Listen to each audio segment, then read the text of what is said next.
मेरा पिंड मेरे खेत प्रोग्राम ਵਿੱਚ ਕਿਸਾਨ ਦੋਸਤੋ ਤੁਹਾਡਾ ਸਵਾਗਤ ਹੈ। ਅੱਜ ਇੱਕ ਬਹੁਤ ਅਹਿਮ ਵਿਸ਼ੇ ਤੇ ਗੱਲਬਾਤ ਕਰਨ ਜਾ ਰਹੇ ਹਾਂ, ਪੰਜਾਬ ਐਗਰੀਕਲਚਰ ਯੂਨੀਵਰਸਿਟੀ ਕਿਸਾਨਾਂ ਦੀ ਸੇਵਾ ਵਿੱਚ।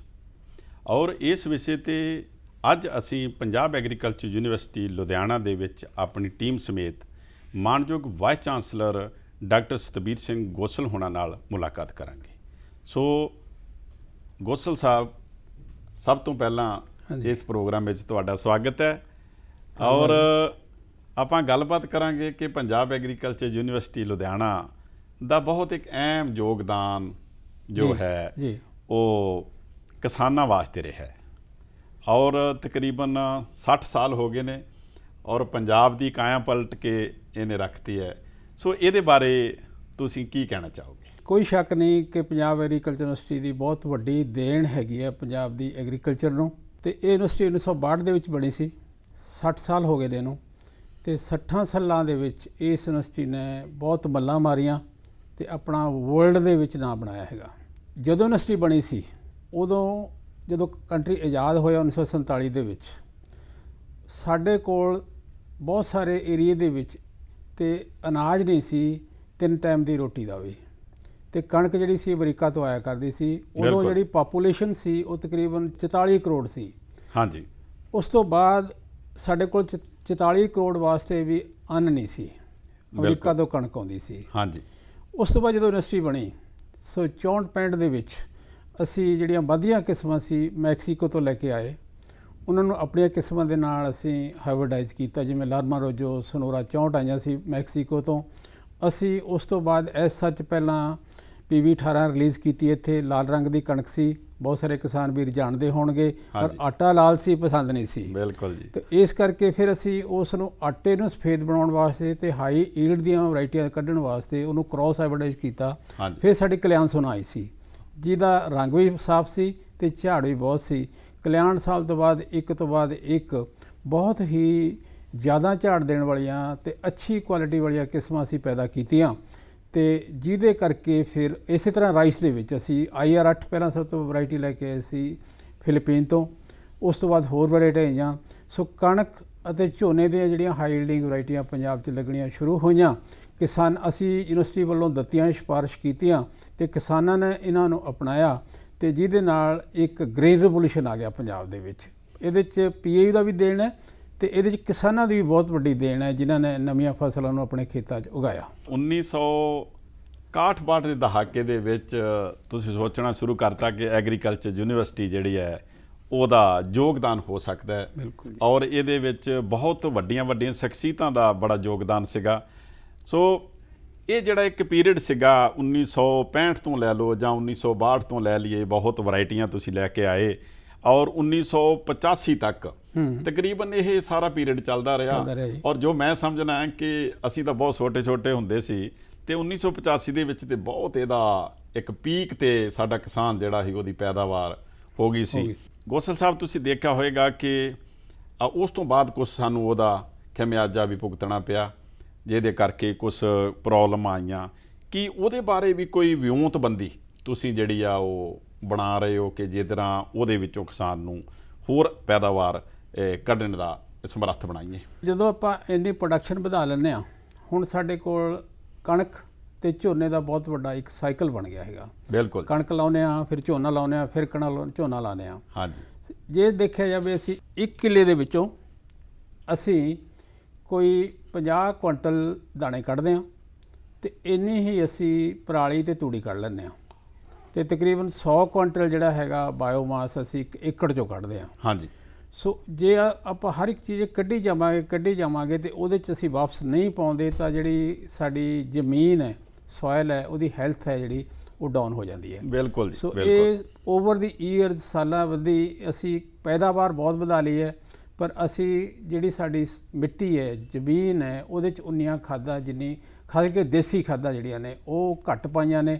ਸੋ ਸਾਨੂੰ ਲੱਗਦਾ ਕਿ ਸਾਡੀ ਜਿਹੜੀ ਜ਼ਮੀਨ ਦੀ ਸਿਹਤ ਹੈ ਉਹਨੂੰ ਕਾਮਯਾਬ ਰੱਖਣ ਦੀ ਬਹੁਤ ਵੱਡੀ ਲੋੜ ਹੈ, ਨਹੀਂ ਤਾਂ ਆਉਣ ਵਾਲੇ ਸਾਲਾਂ ਦੇ ਵਿੱਚ ਸਾਡਾ ਝਾੜ ਬਹੁਤ ਘੱਟ ਜਾਊਗਾ। ਸੋ ਡਾਕਟਰ ਸਾਹਿਬ, ਤੁਸੀਂ ਗੱਲ ਕੀਤੀ ਕਿ ਸਾਨੂੰ ਇਸ ਭੂਮੀ ਦੀ ਜਿੱਥੋਂ ਇੰਨਾ ਕੁਛ ਅਸੀਂ ਕੱਢਦੇ ਹਾਂ ਇਹਦੀ ਸਿਹਤ ਦਾ ਖਿਆਲ ਵੀ ਰੱਖਣਾ ਪਵੇਗਾ।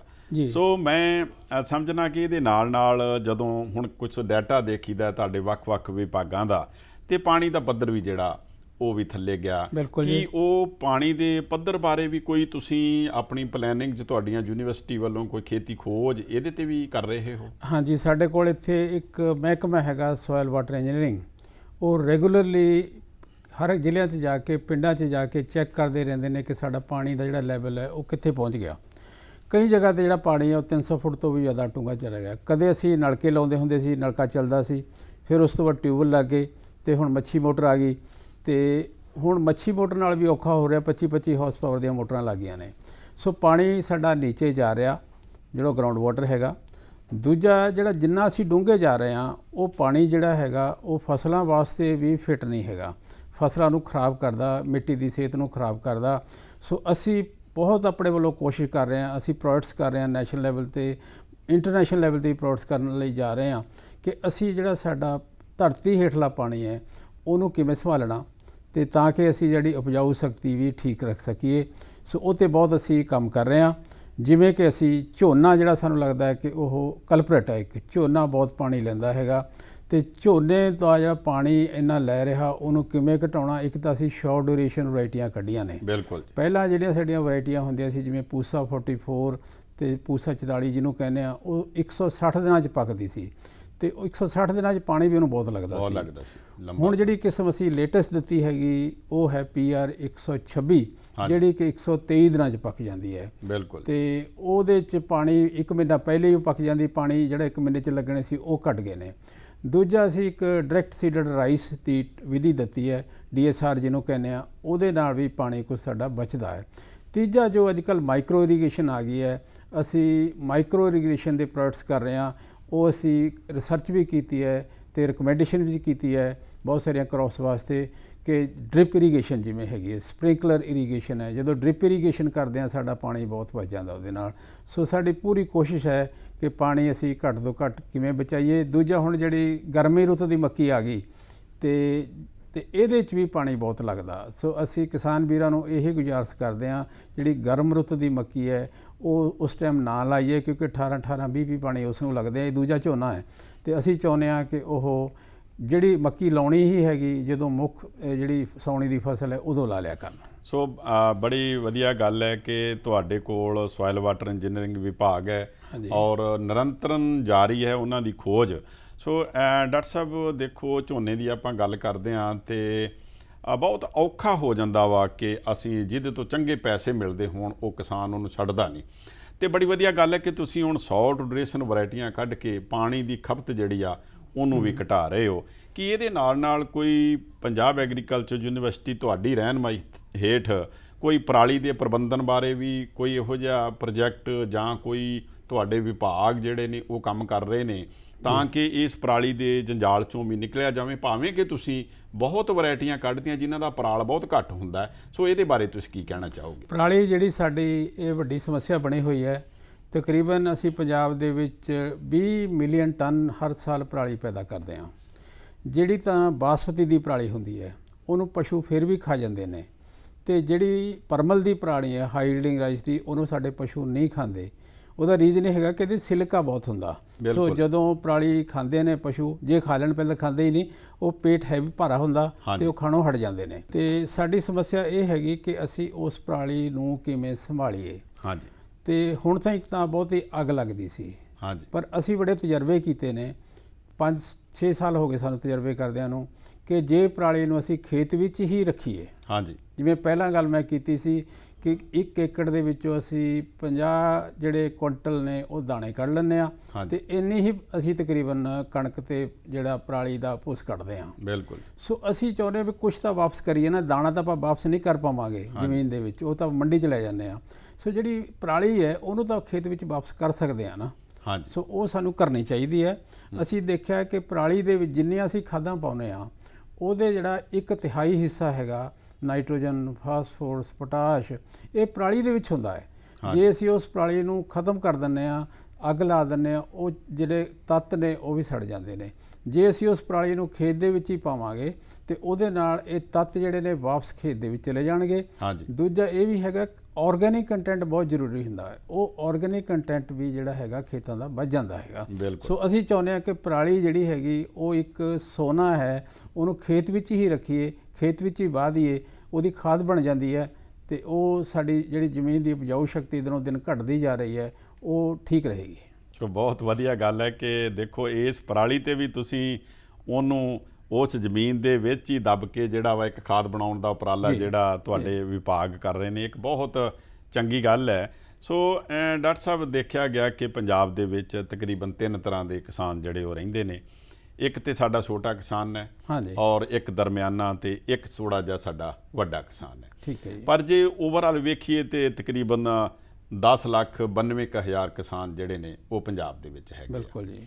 ਸੋ ਜੇ ਮੈਂ ਗੱਲ ਕਹਾਂ ਤਾਂ ਵੱਖ-ਵੱਖ ਵਾਸਤੇ ਵੱਖਰੇ ਤੁਸੀਂ ਖੇਤੀ ਦੇ ਮਾਡਲ ਵੀ ਤਿਆਰ ਕੀਤੇ। ਅਸੀਂ ਪਿੱਛੇ ਜੇ ਤੁਹਾਡਾ ਮਾਡਲ ਵੀ ਦੇਖਣ ਗਏ ਤੇ ਉਹਦੇ ਬਾਰੇ ਤੁਸੀਂ ਕੀ ਕਹਿਣਾ ਚਾਹੋਗੇ ਕਿ ਕਿਸਾਨ ਜਿਹੜਾ, ਜੇ ਮੈਂ ਛੋਟੇ ਕਿਸਾਨ ਦੀ ਗੱਲ ਕਰਾਂ ਤਾਂ ਉਹਦੇ ਵਾਸਤੇ ਤੁਹਾਡੇ ਬਣਾਏ ਹੋਏ ਮਾਡਲ ਜਿਹੜੇ ਨੇ ਖੇਤੀ ਮਾਡਲ, ਉਹ ਕਿਵੇਂ ਉਹਨਾਂ ਵਾਸਤੇ ਸਹਾਈ ਹੋ ਸਕਦੇ? ਸੋ ਸਾਡਾ ਵੀ ਹੁਣ ਫੋਕਸ ਇਹੀ ਹੈਗਾ ਕਿ ਜਿਹੜੇ ਛੋਟੇ ਫਾਰਮਰ ਨੇ ਉਹਨਾਂ ਦੀ ਅਸੀਂ ਕਿਵੇਂ ਹੈਲਪ ਕਰੀਏ। ਬਿਲਕੁਲ। ਕਿਉਂਕਿ ਜਿਹੜੇ ਵੱਡੇ ਫਾਰਮਰ ਨੇ ਉਹ ਤਾਂ ਟੈਕਨੋਲੋਜੀ ਇੱਥੋਂ ਦੂਜੇ ਕੰਟਰੀ ਤੋਂ ਵੀ ਮਿਲੇ, ਉੱਥੋਂ ਵੀ ਲਿਆਉਂਦੇ ਨੇ, ਦੂਜੀ ਸਟੇਟ 'ਚੋਂ ਮਿਲ ਜੇ ਲਿਆਉਂਦੇ ਨੇ। ਛੋਟੇ ਫਾਰਮਰ ਤਾਂ ਵਿਚਾਰੇ ਸ਼ਹਿਰ ਤੱਕ ਵੀ ਘੱਟੇ ਆਉਣੇ ਤੇ ਵੀ ਉਹਨਾਂ ਦੀ ਅਸੀਂ ਕਿਵੇਂ ਹੈਲਪ ਕਰੀਏ। ਸੋ ਅਸੀਂ ਯੂਨੀਵਰਸਿਟੀ ਦੇ ਵਿੱਚ ਇੱਕ ਸਾਡੇ ਕੋਲ ਇੰਟੈਗ੍ਰੇਟਿਡ ਫਾਰਮਿੰਗ ਸਿਸਟਮ ਬਣਿਆ ਹੋਇਆ। ਬਿਲਕੁਲ। 10 ਸਾਲ ਤੋਂ ਅਸੀਂ ਰਿਸਰਚ ਕਰ ਰਹੇ ਹਾਂ ਉਹਦੇ ਵਿੱਚ। ਸੋ ਉਹ ਜੋ ਮਾਡਲ ਹੈ ਉਹਦੇ 'ਚ ਅਸੀਂ ਫਸਲਾਂ ਲਾਉਂਦੇ ਹਾਂ, ਜਿਵੇਂ ਕਿ ਅਸੀਂ ਕਣਕ ਵੀ ਲਾਉਂਦੇ ਹਾਂ, ਝੋਨਾ ਵੀ ਲਾਉਂਦੇ ਹਾਂ, ਦਾਲਾਂ ਵੀ ਲਾਉਂਦੇ ਹਾਂ, ਤੇਲ ਦੇ ਬੀਜ ਵੀ ਲਾਉਂਦੇ ਹਾਂ, ਸਬਜ਼ੀਆਂ ਵੀ ਲਾਉਂਦੇ ਹਾਂ, ਫਰੂਟਸ ਵੀ ਲਾਉਂਦੇ ਹਾਂ।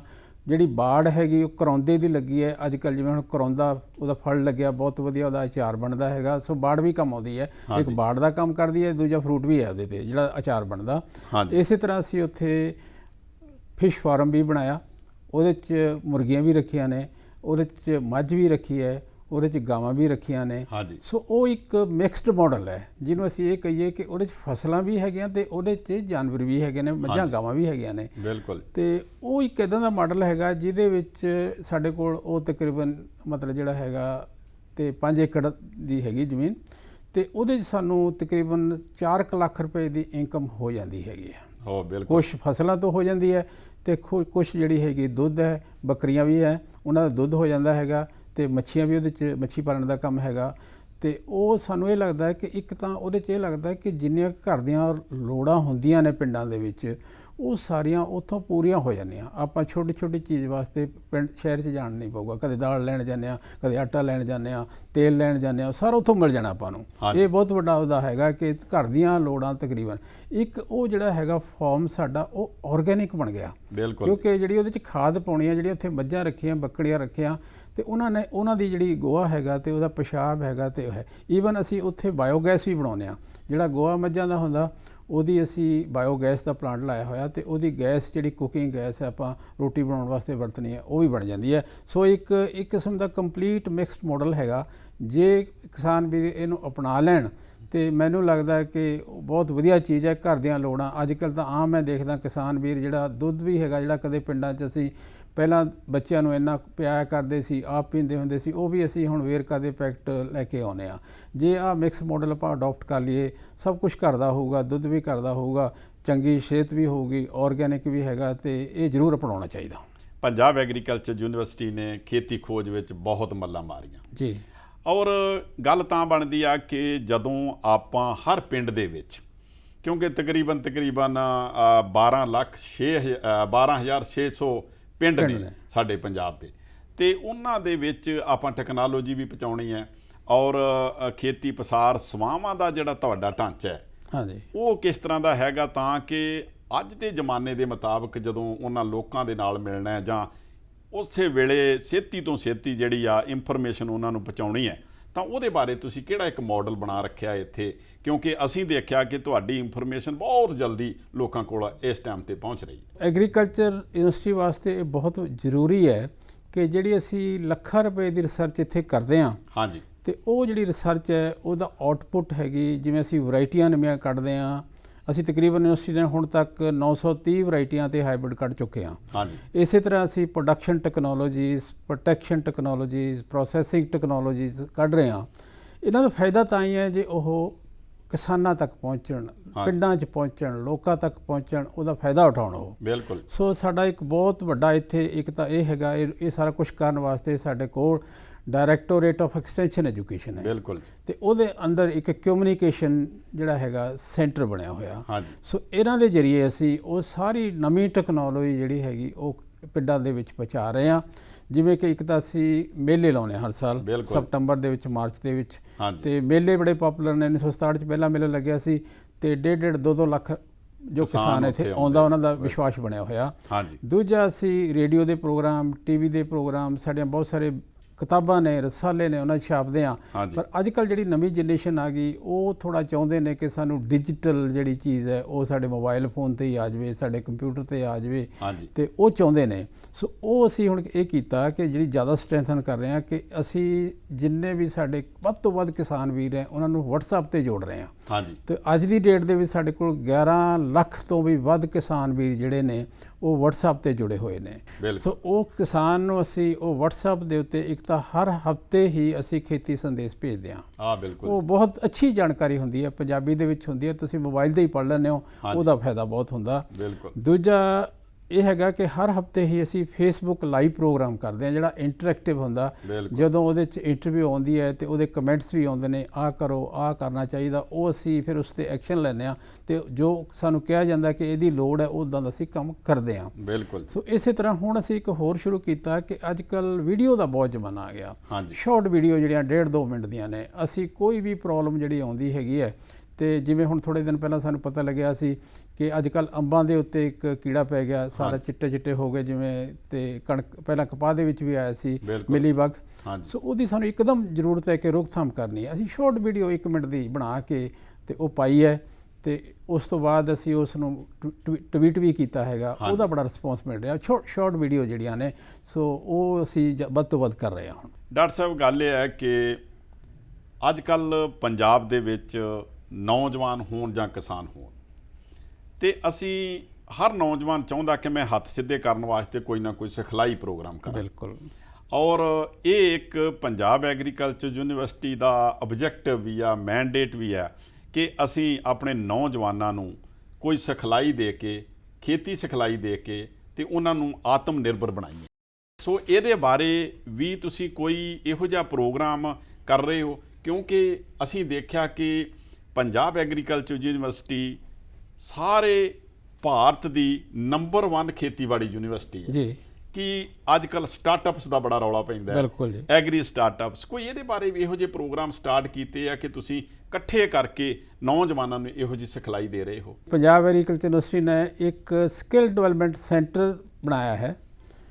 ਉਹਦੇ ਵਿੱਚ ਅਸੀਂ ਇਹ ਜਿਹੜੇ ਸ਼ਾਰਟ ਕੋਰਸ ਨੇ 2 ਦਿਨਾਂ ਦਾ, 4 ਦਿਨਾਂ ਦਾ, 5 ਦਿਨਾਂ ਦਾ, ਜਿਹਨੂੰ ਅਸੀਂ ਸਕਿੱਲ ਕੋਰਸਿਸ ਕਹਿੰਦੇ ਨੇ, ਉਹ ਜਿਹੜੇ ਖੇਤੀ ਦੇ ਨਾਲ ਧੰਦੇ ਨੇ, ਜਿਵੇਂ ਹਾਈਬ੍ਰਿਡ ਸੀਡ ਪ੍ਰੋਡਿਊਸ ਕਰਨਾ ਹੈਗਾ, ਤੇ ਇਸ ਤਰ੍ਹਾਂ ਦੇ ਸ਼ਾਰਟ ਕੋਰਸ ਜਿਹੜੇ ਨੇ ਉਹ ਅਸੀਂ ਉੱਥੇ ਟ੍ਰੇਨਿੰਗ ਦਿੰਦੇ ਹਾਂ।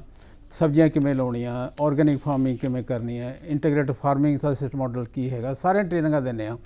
ਉਹ ਜਿਹੜੀਆਂ ਟ੍ਰੇਨਿੰਗਾਂ ਨੇ, ਇੱਕ ਅਸੀਂ ਕੋਸ਼ਿਸ਼ ਕਰ ਰਹੇ ਹਾਂ ਕਿ ਅੱਜ ਕੱਲ੍ਹ ਖੇਤੀ ਤਾਂ ਅਸੀਂ ਕਰ ਰਹੇ ਹਾਂ, ਪ੍ਰੋਡਕਸ਼ਨ ਦੀ ਪ੍ਰੋਬਲਮ ਸਾਡੇ ਕੋਲ ਨਹੀਂ, ਅਸੀਂ ਜਿਹੜੀ ਮਰਜ਼ੀ ਚੀਜ਼ ਕਹੀਏ ਤੇ ਪ੍ਰੋਡਿਊਸ ਕਰ ਸਕਦੇ ਹਾਂ। ਜਿਹੜੀ ਸਾਡੀ ਪ੍ਰੋਬਲਮ ਹੈਗੀ ਆ ਉਹ ਮਾਰਕੀਟਿੰਗ ਦੀ ਹੈਗੀ ਹੈ, ਮੰਡੀਕਰਨ ਦੀ ਪ੍ਰੋਬਲਮ ਹੈਗੀ ਹੈ, ਵੈਲਿਊ ਐਡੀਸ਼ਨ ਦੀ ਪ੍ਰੋਬਲਮ ਹੈਗੀ ਹੈ, ਉਹਦੇ ਅਸੀਂ ਬਹੁਤ ਜ਼ੋਰ ਲਾਇਆ। ਜਿਹੜਾ ਸਾਡਾ ਇਹ ਸਕਿੱਲ ਡਿਵੈਲਪਮੈਂਟ ਸੈਂਟਰ ਹੈ, ਸੋ ਇਹਦਾ ਮੁੱਖ ਉਦੇਸ਼ ਹੈ ਕਿ ਇੱਕ ਤਾਂ ਜਿਹੜੀ ਸਾਡੀ ਟੈਕਨੋਲੋਜੀ ਹੈ ਜਿਹੜੀ ਕਿ ਐਗਰੀਕਲਚਰ ਨਾਲ ਰਿਲੇਟਡ ਹੈਗੀ, ਉਹਦੇ ਅਸੀਂ ਸ਼ਾਰਟ ਕੋਰਸ ਲਗਾਈਏ ਤੇ ਸਕਿੱਲ ਜਿਹੜੀਆਂ ਨੇ ਉਹ ਅਸੀਂ ਪਹੁੰਚਾਈਏ ਕਿਸਾਨਾਂ ਤੱਕ, ਤੇ ਯੰਗ ਜਿਹੜੇ ਸਾਡੇ ਫਾਰਮਰਜ਼ ਨੇ ਉਹਨਾਂ ਤੱਕ ਪਹੁੰਚਾਈਏ। ਦੂਜਾ ਇਹ ਹੈ ਕਿ ਅਸੀਂ ਉਹਨਾਂ ਦੀ ਹੈਂਡ ਹੋਲਡਿੰਗ ਕਰੀਏ। ਜਿਹੜਾ ਅਸੀਂ ਇਹਨੂੰ ਕਹਿੰਦੇ ਕਿ ਇਹ ਕੰਮ ਹੋ ਸਕਦਾ, ਟ੍ਰੇਨਿੰਗ ਦਿੰਦੇ ਆ, ਉਹਨੂੰ ਇੱਕ ਵਾਰੀ ਇਹ ਹੋਵੇ ਕਿ ਉਹ ਜੇ ਵੱਡਾ ਕੰਮ ਕਰਨਾ ਹੋਵੇ ਉਹ ਡਰਦਾ ਹੈ। ਅਸੀਂ ਚਾਹੁੰਦੇ ਹਾਂ ਕਿ ਉਹਨੂੰ ਇੱਥੇ ਸਾਡੇ ਕੋਲ ਇਨਕੂਬੇਸ਼ਨ ਸੈਂਟਰਸ ਨੇ, ਇਨਕੂਬੇਸ਼ਨ ਫੈਸਿਲਿਟੀਜ਼ ਨੇ, ਵੀ ਪਹਿਲਾਂ ਸਾਡੇ ਕੋਲੋਂ ਟ੍ਰੇਨਿੰਗ ਲੈ ਲੈ, ਫਿਰ ਉਹ ਕੰਮ ਤੂੰ ਸਾਡੇ ਕੋਲ ਆ ਕੇ ਕਰਕੇ ਵੇਖ ਸਮਾਲ ਸਕੇਲ 'ਤੇ। ਜਦੋਂ ਉਹ ਹੋ ਜਾਂਦਾ ਦੈਨ ਉਹਦਾ ਕੌਨਫੀਡੈਂਸ ਬਿਲਡਅਪ ਹੋ ਜਾਂਦਾ, ਫਿਰ ਉਹ ਵੱਡਾ ਕੰਮ ਵੀ ਕਰ ਸਕਦਾ, ਵੱਡੀ ਲਾਰਜ ਸਕੇਲ 'ਤੇ ਵੀ ਕਰ ਸਕਦਾ। ਸੋ ਉਹਨੂੰ ਅਸੀਂ ਕਹਿੰਦੇ ਹਾਂ ਕਿ ਜਿਹੜੇ ਐਂਟਰਪ੍ਰੇਨਿਓਰਸ਼ਿਪ ਡਿਵੈਲਪਮੈਂਟ, ਐਂਟਰਪ੍ਰੇਨਿਓਰ ਨੂੰ ਅਸੀਂ ਡਿਵੈਲਪ ਕਰ ਰਹੇ ਹਾਂ ਅਤੇ ਉਹਦੀ ਹੈਂਡ ਹੋਲਡਿੰਗ ਕਰ ਰਹੇ ਹਾਂ, ਤਾਂ ਕਿ ਅਸੀਂ ਮਾਰਕੀਟਿੰਗ ਵੱਲ ਜਾਈਏ। ਉਹਨੂੰ ਇਹ ਕਹੀਏ ਕਿ ਜਿਹੜਾ ਪ੍ਰੋਡਕਟ ਹੈ ਅਸੀਂ ਬਣਾਇਆ, ਉਹਦੇ ਅੱਗੇ ਫਰਦਰ ਮਾਰਕੀਟਿੰਗ ਕਿਵੇਂ ਕਰਨੀ ਹੈ, ਉਹਦੀ ਬ੍ਰਾਂਡਿੰਗ ਕਿਵੇਂ ਕਰਨੀ ਹੈ, ਉਹਦੀ ਪੈਕਿੰਗ ਕਿਵੇਂ ਕਰਨੀ ਹੈ, ਤਾਂ ਕਿ ਮੰਡੀਕਰਨ ਜਿਹੜਾ ਹੈਗਾ ਉਹਦਾ ਨਾਮ ਬਣ ਜਾਵੇ। ਸੋ ਅਸੀਂ ਇਹ ਪਿੱਛੇ ਹੁਣ ਸਹੀ ਮੇਰੇ ਖਿਆਲ ਕਾਫੀ 57 ਤੋਂ ਵੱਧ PAU ਨੇ ਐਂਟਰਪ੍ਰੇਨਿਓਰ ਜਿਹੜੇ ਨੇ ਉਹ ਲੇਡੀਜ਼ ਅਤੇ ਜੈਂਟਸ ਜਿਹੜੇ ਬਣਾਏ ਨੇ, ਅਤੇ ਉਹਨਾਂ ਨੂੰ ਗੌਰਮੈਂਟ ਦੀਆਂ ਗ੍ਰਾਂਟਸ ਵੀ ਦਵਾਈਆਂ ਨੇ 15 ਲੱਖ 20 ਲੱਖ ਤੱਕ, ਤੇ ਤਾਂ ਕਿ ਉਹਨਾਂ ਦੀ ਹੈਂਡ ਹੋਲਡਿੰਗ ਹੋਵੇ, ਅਤੇ ਉਹਨਾਂ ਨੂੰ ਟ੍ਰੇਨਿੰਗ ਵੀ ਦਿੱਤੀ ਹੈ, ਅਤੇ ਉਹਨਾਂ ਨੇ ਆਪਣੇ ਕੰਮ ਸ਼ੁਰੂ ਕਰ ਦਿੱਤੇ ਨੇ ਹੁਣ। ਅਤੇ ਉਹ ਕੰਮ ਬੜੇ ਪਿੱਛੇ ਮੀਟਿੰਗ ਕੀਤੀ ਅਸੀਂ 1 ਹਫ਼ਤਾ ਪਹਿਲਾਂ, ਬੜੇ ਖੁਸ਼ ਸੀ ਸਾਰੇ, ਅਸੀਂ ਖੁਦ ਮਿਲੇ ਸਾਰਿਆਂ ਨੂੰ। ਉਹ ਕਹਿੰਦੇ ਜੀ PAU ਨੇ ਸਾਡੀ ਇੱਕ ਕਿਸਮ ਦੀ ਸਾਨੂੰ ਇੱਕ ਵੱਡੀ ਦੇਣ ਦੇਤੀ ਕਿ ਸਾਨੂੰ ਤਾਂ ਪਤਾ ਹੀ ਨਹੀਂ ਸੀ ਇਹਨਾਂ ਚੀਜ਼ਾਂ ਦਾ, ਟ੍ਰੇਨਿੰਗ ਤੁਹਾਡੇ ਕੋਲ ਲਗਵਾਈ, ਤੁਸੀਂ ਸਾਡੀ ਫਾਈਨੈਂਸ਼ੀਅਲ ਸਪੋਰਟ ਗਵਰਨਮੈਂਟ ਵੱਲੋਂ ਕਰਵਾਤੀ, ਅਤੇ ਹੁਣ ਅਸੀਂ ਇਸ ਨੂੰ ਅੱਗੇ ਵਧਾਵਾਂਗੇ ਅਤੇ ਹੋਰ ਬੜੀ ਕੋਸ਼ਿਸ਼ ਕਰਕੇ। ਇਹ ਬਹੁਤ ਵਧੀਆ ਉਪਰਾਲਾ ਯੂਨੀਵਰਸਿਟੀ ਵੱਲੋਂ ਕਿ ਅਸੀਂ ਸਕਿੱਲ ਡਿਵੈਲਪਮੈਂਟ ਜਿਹੜੀ ਹੈਗੀ ਇਹਨੂੰ ਹੋਰ ਸਟਰੈਂਥਨ ਕਰੀਏ। ਡਾਕਟਰ ਸਾਹਿਬ, ਜੇ ਮੈਂ ਗੱਲ ਕਰਾਂ ਤਾਂ ਤਕਰੀਬਨ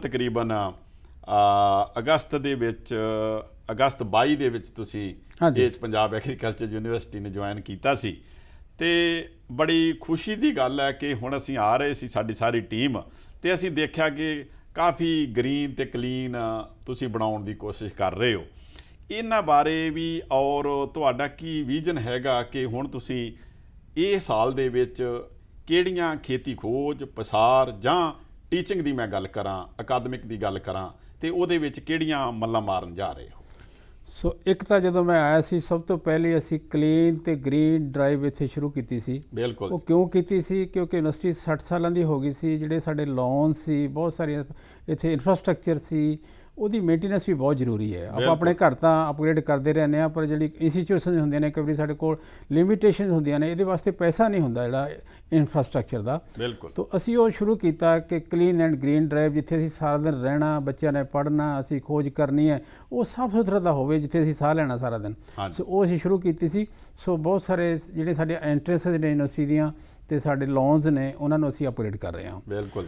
ਦੂਜਾ ਇਹ ਸੀ ਕਿ ਅਸੀਂ ਜਿਹੜਾ ਇੱਥੇ ਚਾਹੁੰਦੇ ਸੀ ਕਿ ਪਿੱਛੇ ਜਦੋਂ ਹੀਟ ਵੇਵ ਆਈ ਸੀ, ਹਾਂਜੀ, ਕਣਕ ਦਾ ਝਾੜ ਬਹੁਤ ਘਟ ਗਿਆ ਸੀ। ਬਿਲਕੁਲ। ਸੋ ਉਹਦੇ ਨਾਲ ਕੀ ਹੋਇਆ ਕਿ 15% ਤੋਂ 20% ਝਾੜ ਘਟਿਆ ਸੀ। ਕਣਕ ਹੀ ਸਾਡੀ ਮੇਨ ਫਸਲ ਹੈਗੀ ਹੈ ਸਰਦੀਆਂ ਦੇ ਵਿੱਚ। ਵੀ ਜੇ ਕਿਤੇ ਹੀਟ ਵੇਵ ਇੱਦਾਂ ਹੀ ਆਉਣ ਲੱਗ ਗਈ ਹਰ ਸਾਲ, ਕਿਉਂਕਿ ਕਲਾਈਮੇਟ ਚੇਂਜ ਹੁਣ ਚੇਂਜ ਹੋ ਰਹੀ ਹੈ, ਵਰਲਡ ਓਵਰ ਹੀ ਹੋ ਰਹੀ ਹੈ, ਵੀ ਅਸੀਂ ਫਿਰ ਆਪਣੀ ਕਣਕ ਨੂੰ ਕਿਵੇਂ ਬਚਾਉਣਾ। ਸੋ ਅਸੀਂ ਬਹੁਤ ਉਹ 'ਤੇ ਫੋਕਸ ਕੀਤਾ ਹੋਇਆ ਕਿ ਹੀਟ ਟੋਲਰੈਂਟ ਜਾਂ ਉਹ ਵਰਾਇਟੀਆਂ ਜਿਹੜੀਆਂ ਕਿ ਗਰਮੀ ਹੈ ਅਤੇ ਉਹਦਾ ਮੁਕਾਬਲਾ ਕਰ ਸਕਣ, ਤਾਂ ਕਿ ਝਾੜ ਨਾ ਘਟੇ, ਉਹ ਅਸੀਂ ਲਾਰਜ ਸਕੇਲ 'ਤੇ ਰਿਸਰਚ ਕਰ ਰਹੇ ਹਾਂ। ਇਸੇ ਤਰ੍ਹਾਂ ਇੱਕ ਅਸੀਂ ਹੁਣ ਸਪੀਡ ਬਰੀਡਿੰਗ ਫੈਸਿਲਿਟੀ ਬਣਾਈ ਇੱਥੇ। ਬਿਲਕੁਲ। ਐਕਸੀਲਰੇਟਡ ਬਰੀਡਿੰਗ, ਸਪੀਡ ਬਰੀਡਿੰਗ। ਆਮ ਕਰਕੇ ਅਸੀਂ ਕਣਕ ਦੀ ਇੱਕੋ ਫਸਲ ਲੈਂਦੇ ਪੰਜਾਬ ਦੇ ਵਿੱਚ, ਸਾਨੂੰ ਕਣਕ ਦੀ ਨਵੀਂ ਕਿਸਮ ਕੱਢਣ ਨੂੰ 10 ਸਾਲ ਲੱਗ ਜਾਂਦੇ ਨੇ, ਕਿਉਂਕਿ ਅਸੀਂ ਉਹ 10 ਵਾਰੀ ਗਰੋ ਕਰਨੀ ਹੁੰਦੀ, ਜਨਰੇਸ਼ਨ 10 ਲੈਣੀਆਂ ਹੁੰਦੀਆਂ ਉਹਦੀਆਂ। ਪਰ ਜਿਹੜੀ ਸਪੀਡ ਬਰੀਡਿੰਗ ਫੈਸਿਲਿਟੀ ਬਣਾਈ ਹੈ, ਉਹਦੇ 'ਚ ਅਸੀਂ 1 ਸਾਲ ਦੇ ਵਿੱਚ 4 ਜਨਰੇਸ਼ਨਾਂ ਲੈ ਲੈਂਦੇ ਹਾਂ। ਸੋ ਜਿਹੜਾ ਕੰਮ ਸਾਡੇ 4 ਸਾਲ ਲੱਗਣੇ ਸੀ, ਉਹ 1 ਸਾਲ 'ਚ ਹੋ ਜਾ ਕਰੂਗਾ। ਕਣਕ ਦੀ ਜਿਹੜੀ ਨਵੀਂ ਵੈਰਾਈਟੀ ਹੈ, ਉਹ ਸਾਡੀ ਜਲਦੀ ਆ ਜਾਇਆ ਕਰੂਗੀ। ਫਾਰਮਰ ਦੀ ਵੀ ਇਹੀ ਇੱਕ ਡਿਮਾਂਡ ਹੈਗੀ ਹੈ, ਉਹ 'ਤੇ ਅਸੀਂ ਜ਼ੋਰ ਲਾਇਆ।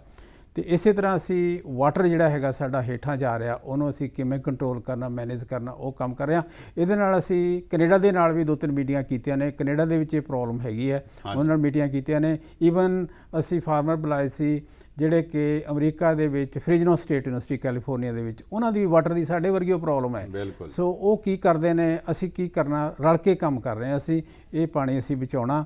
ਅਤੇ ਇਸੇ ਤਰ੍ਹਾਂ ਇੱਕ ਐਗਰੋ ਪ੍ਰੋਸੈਸਿੰਗ ਸੈਂਟਰ ਜਿਹੜੇ ਨੇ ਪਿੰਡਾਂ 'ਚ ਹੁਣ ਯੂਨੀਵਰਸਿਟੀਆਂ 300 ਲਵਾ ਤੇ, ਉਹਨੂੰ ਵੀ ਪ੍ਰਮੋਟ ਕਰ ਰਹੇ ਹਾਂ। ਜੇ ਉਹ ਪਿੰਡਾਂ 'ਚ ਲੱਗ ਜਾਣ, ਸੁਸਾਇਟੀਆਂ ਦੇ ਵਿੱਚ ਲੱਗ ਜਾਣ, ਜਿਹੜੀ ਸਾਡੀ ਫਸਲ ਆ ਰਹੀ ਹੈ ਉਹ ਪ੍ਰੋਸੈਸ ਹੋ ਕੇ ਵਿਕੇ, ਮਾਰਕੀਟਿੰਗ ਹੋਵੇ, ਨਾ ਕਿ ਅਸੀਂ ਰਾਹ ਉਹਨੂੰ ਮੰਡੀਆਂ 'ਚ ਲੈ ਕੇ ਜਾਈਏ। ਬਿਲਕੁਲ ਜੀ। ਡਾਕਟਰ ਸਾਹਿਬ, ਮੈਂ ਗੱਲ ਕਹਾਂਗਾ ਕਿ ਹਰ ਕਿਸਾਨ ਪੰਜਾਬ ਦਾ, ਭਾਵੇਂ ਨੌਜਵਾਨ ਹੈ, ਭਾਵੇਂ ਕਿਸਾਨ ਸਵਾਣੀ ਹੈ, ਅਤੇ ਸਾਡਾ ਕਿਸਾਨ ਹੈ, ਉਹਦਾ ਇੰਨਾ ਕੁ ਜ਼ਿਆਦਾ ਵਿਸ਼ਵਾਸ ਹੈ ਪੰਜਾਬ ਐਗਰੀਕਲਚਰ ਯੂਨੀਵਰਸਿਟੀ ਲੁਧਿਆਣਾ ਦੇ ਵਿੱਚ। ਤੁਸੀਂ ਉਹਨਾਂ ਨੂੰ ਕੀ ਸੁਨੇਹਾ ਦੇਣਾ ਚਾਹੁੰਦੇ ਹੋ ਕਿ ਉਹ ਕਿਸ ਤਰ੍ਹਾਂ ਦੀ ਖੇਤੀਬਾੜੀ ਦੇ ਵਿੱਚੋਂ ਖੇਤੀ ਖਰਚੇ ਘਟਾ ਕੇ ਵੱਧ ਮੁਨਾਫਾ ਜਿਹੜਾ ਉਹ ਲੈ ਸਕਣ? ਪ੍ਰੋਡਕਸ਼ਨ ਸਾਡੀ ਬਹੁਤ ਅੱਛੀ ਹੈ। ਹੁਣ ਸਾਨੂੰ ਪ੍ਰੋਬਲਮ ਹੈਗੀ ਮਾਰਕੀਟਿੰਗ ਦੀ। ਅਸੀਂ ਉਧਰ ਲੱਗੇ ਹਾਂ। ਇੱਕ ਤਾਂ ਉਹਦੇ 'ਚ ਇਹੀ ਹੈਗਾ ਕਿ ਜਿਹੜੀ ਵੀ ਸਾਡੀ ਪ੍ਰੋਡਿਊਸ ਹੁੰਦੀ ਹੈ ਉਹਨੂੰ ਅਸੀਂ ਪ੍ਰਾਇਮਰੀ ਤਾਂ ਜਿਹੜੀ ਪ੍ਰੋਸੈਸਿੰਗ ਕਰੀਏ, ਫਿਰ ਉਹਦੀ ਮਾਰਕੀਟਿੰਗ ਕਰੀਏ। ਇੱਕ ਤਾਂ ਉਹਦੀ ਬੜੀ ਜ਼ਰੂਰਤ ਹੈ। ਅਸੀਂ ਟ੍ਰੇਨਿੰਗਾਂ ਵੀ ਲਾ ਰਹੇ ਹਾਂ। ਐਗਰੋ ਪ੍ਰੋਸੈਸ ਸੈਂਟਰ ਮੈਂ ਗੱਲ ਕਰ ਰਿਹਾ ਸੀ, ਉਹ ਵੀ ਪਿੰਡਾਂ 'ਚ ਲੱਗ ਜਾਣੇ ਚਾਹੀਦੇ, ਸੁਸਾਇਟੀਆਂ 'ਚ ਲੱਗ ਜਾਣੇ ਚਾਹੀਦੇ, ਤਾਂ ਕਿ ਅਸੀਂ ਕੋਈ ਨਾ ਕੋਈ ਪ੍ਰੋਸੈਸ ਕਰਕੇ ਵੇਚੀਏ। ਬਿਲਕੁਲ। ਤੇ ਇਸੇ ਤਰ੍ਹਾਂ ਕਿਸਾਨ ਵੀਰਾਂ ਨੂੰ ਮੇਰੀ ਇੱਕ ਗੁਜ਼ਾਰਿਸ਼ ਹੈ ਕਿ ਸਾਡਾ ਇਨਵਾਇਰਨਮੈਂਟ ਜਿਹੜਾ ਪਰਾਲੀ ਜਦੋਂ ਸਾੜਦੇ ਆ ਬਹੁਤ ਖਰਾਬ ਹੋ ਰਿਹਾ ਹੈਗਾ। ਉਹਦੇ ਨਾਲ ਬੜੇ ਪਿੰਡਾਂ 'ਚ ਵੀ ਮਰੀਜ਼ ਹੁੰਦੇ ਨੇ, ਦਮੇ ਦੀ ਪ੍ਰੋਬਲਮ ਆ ਰਹੀ ਹੈ, ਤੇ ਉਹ ਬਹੁਤ ਵੱਡੀ ਪ੍ਰੋਬਲਮ ਹੈ। ਅਸੀਂ ਪਰਾਲੀ ਨੂੰ ਅੱਗ ਨਾ ਲਾਇਆ ਕਰੀਏ। ਸਾਡੇ ਕੋਲ ਹੁਣ ਬਹੁਤ ਵਧੀਆ ਤਰੀਕੇ ਹੈਗੇ ਨੇ। ਜਿਵੇਂ ਅਸੀਂ ਪਿਛਲੇ ਸਾਲ ਹੀ ਇੱਕ ਸਰਫੇਸ ਸੀਡਿੰਗ ਜਿਹੜਾ ਮੈਥਡ ਦਿੱਤਾ, ਉਹਦਾ ਖਰਚਾ ਵੀ ਕੁਛ ਨਹੀਂ, ਸਿਰਫ 400-500 ਰੁਪਇਆ ਖਰਚਾ ਆਉਂਦਾ ਹੈ। ਤੇ ਪਰਾਲੀ ਨੂੰ ਅਸੀਂ ਕੱਟ ਕੇ ਉਹ ਖੇਤੀ ਮਿਲਾ ਦੇਣਾ ਹੈਗਾ, ਤੇ ਉਹ ਖਾਦ ਬਣ ਜਾਂਦੀ ਹੈਗੀ, ਤੇ ਝਾੜ ਵੀ ਵੱਧਦਾ, ਪਰਾਲੀ ਵੀ ਜਿਹੜੀ ਹੈਗੀ ਆਪਣੀ ਯੂਜ਼ ਹੋ ਗਈ। ਉਹ ਅਸੀਂ ਪਰਾਲੀ ਨੂੰ ਅੱਗ ਨਾ ਲਾਈਏ, ਅਸੀਂ ਉਹਦੀ ਖਾਦ ਬਣਾਈਏ ਤੇ ਉਪਜਾਊ ਸ਼ਕਤੀ ਜ਼ਮੀਨ ਦੀ ਵਧਾਈਏ। ਕਿਸਾਨ ਭਰਾਵੋ, ਤੁਸੀਂ ਸੁਣਿਆ ਕਿ ਮਾਨਯੋਗ vice chancellor Punjab agriculture university Ludhiana doctor Satbir Singh Gosal ਜੀ ਨਾਲ ਅਸੀਂ ਅੱਜ ਮੁਲਾਕਾਤ ਕਰ ਰਹੇ ਸੀ। ਖੇਤੀ ਖੋਜ ਨੂੰ ਕਿੱਧਰ ਨੂੰ ਲਿਜਾ ਰਹੇ ਨੇ ਔਰ ਖੇਤੀ ਪਸਾਰ ਸੇਵਾਵਾਂ ਵਾਸਤੇ ਕਿੰਨੇ ਉਪਰਾਲੇ ਕਰ ਰਹੇ ਨੇ ਔਰ ਅਕਾਦਮਿਕ ਪ੍ਰੋਗਰਾਮਾਂ ਵਾਸਤੇ ਕਿੰਨੇ ਉਪਰਾਲੇ ਕਰਦੇ ਨੇ। ਹੁਣ ਤੁਹਾਡੇ ਸਹਿਯੋਗ ਦੀ ਸਾਨੂੰ ਉਸੇ ਤਰ੍ਹਾਂ ਹੀ ਬਹੁਤ ਉਮੀਦ ਹੈ। ਸਾਡੇ ਕਿਸਾਨ ਮੇਲਿਆਂ ਦੇ ਵਿੱਚ ਸੱਦਾ ਦਿੱਤਾ ਮਾਨਯੋਗ ਵਾਈਸ ਚਾਂਸਲਰ ਸਾਹਿਬ ਨੇ ਕਿ 14-15 ਤਰੀਕ ਨੂੰ ਸਾਡੇ ਇਹ ਕਿਸਾਨ ਮੇਲੇ ਲੁਧਿਆਣੇ ਆ ਕੇ ਔਰ ਬੀਜ, ਖੇਤੀ ਲਿਟਰੇਚਰ ਔਰ ਸਾਡੇ ਪਲਾਂਟਸ ਲੈ ਕੇ ਜਾਓ। ਸੋ ਆਪ ਸਭ ਦਾ ਬਹੁਤ ਧੰਨਵਾਦ।